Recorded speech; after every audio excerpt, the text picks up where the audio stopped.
Madame, Monsieur, bonjour. Bienvenue à la lecture qualitative et transversale des journaux parus en ce vendredi 14 décembre 2018. Commençons par le quotidien Mutation qui met à sa grande une. Crise anglophone, Paul Biya en Père Noël. Le chef de l'État a ordonné hier l'arrêt des poursuites contre 289 personnes arrêtées en rapport avec la situation dans le nord-ouest et le sud-ouest. Ayoub Tabé et compagnie seront-ils remis en liberté? Contexte et enjeu de la décision présidentielle. L'information est à lire en page 7 de ce journal.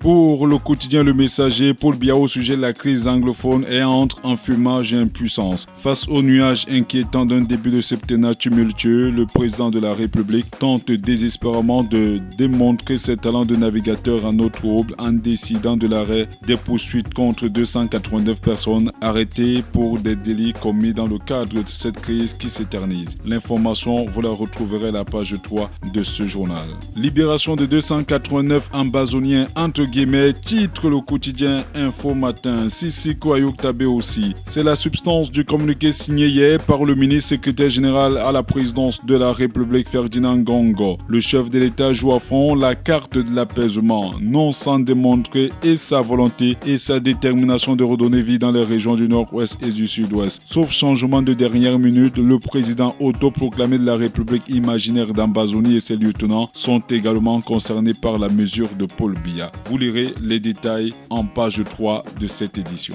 La même actualité barre également la manchette du quotidien de l'économie qui titre « Justice, arrêt des poursuites pour 289 détenus des zones anglophones ». Les détails sont à lire en page 9. Mais la grande une de ce journal est consacrée aux télécoms. Paul Biya ordonne l'audit des concessions de MTN, Orange et Nestel. Un comité interministériel sera mis en place par le ministre délégué chargé du contrôle supérieur de l'État afin de porter un regard plus affiné sur les contrats sur lesquels le visa présidentiel est attendu depuis 2015. Vous lirez l'information en page 2 de cette édition. Est-ce à cause de l'affaire qui oppose l'homme d'affaires Baba Ndampolo vietnamien? À ce sujet, le tri-hebdomadaire régional d'information du Grand Nord met à sa grande une Télécom. Pourquoi Paul Biya prescrit l'audit des concessions de MTN, Orange et Nestel? Vous lirez les détails dans ce journal. Toujours est-il que cette actualité a également fait les choux gras de la presse tout au long de cette semaine. Le tri hebdomadaire le soir reste dans la même veine en mettant à sa grande une acharnement que cherche Kalara derrière Baba Ndampolo. À bien d'égards, le déroulé de l'affaire Nestel qui tend, selon des informations erronées véhiculées par certaines officines à pamphlets, à vouloir attribuer absolument la responsabilité au richissime homme d'affaires de Dawara cache mal la détermination de ces détracteurs qui nourrissent l'espoir de le voir éjecté de cette entreprise. Mais aussi, les mensonges des Vietnamiens tentent à distraire l'opinion et à les détourner de l'esclavagisme qu'ils ont tenté d'instaurer à Vietel Cameroun SA. Voici pourquoi les ennemis de la vérité en veulent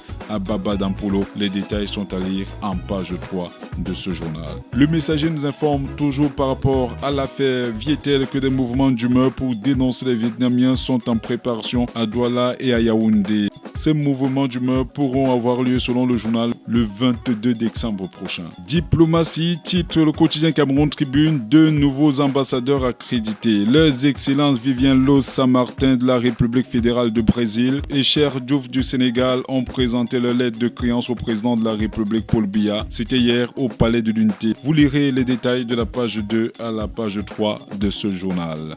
Madame, Monsieur, terminons avec l'information relative à l'élection de Seydou Mboumboundouya à la tête de l'instance fêtière du football camerounais. Défi actuel, le premier news magazine camerounais met à sa grande une, fait cafou dans les coulisses de l'élection de Seydou Njoya. Le protégé de Samuel Eto'o, préféré à Joseph-Antoine Bell, enquête sur les manœuvres, intrigues, règlements de compte et diverses manigances. Le bilan du comité de normalisation au scanner. Les détails sont à lire de la page 2 à la page 6 de ce journal. Baromètre communautaire est resté dans la même actualité en soulignant élection, nouvelle défaite de Joseph-Antoine Bell à la FECAFOOT contre Sa Majesté Njoya. Malgré une campagne tambour battant, le célèbre lion indomptable a encore mordu la poussière dans sa conquête du poste de président de la Fédération camerounaise de football. Sans grande surprise, Seydou Mboumboundouya, 57 ans, remporte l'élection avec 46 voix face à 6 concurrents et succède à Yaya Mohamed. Le nouvel homme fort de la tour de Tinga compte restaurer l'éthique, combattre la corruption et les mauvaises pratiques Ligue, créer un fonds d'assistance pour le football amateur et organiser une compétition entre les ligues régionales. Les détails sont à lire à la page 15 de ce journal. Madame, monsieur, il ne vous reste plus qu'à faire une chose, aller dans les kiosques, vous procurer l'essentiel de ces journaux. C'est ainsi que vous ferez vivre la presse camerounaise. Bonne lecture, bonne journée et bon week-end à tous.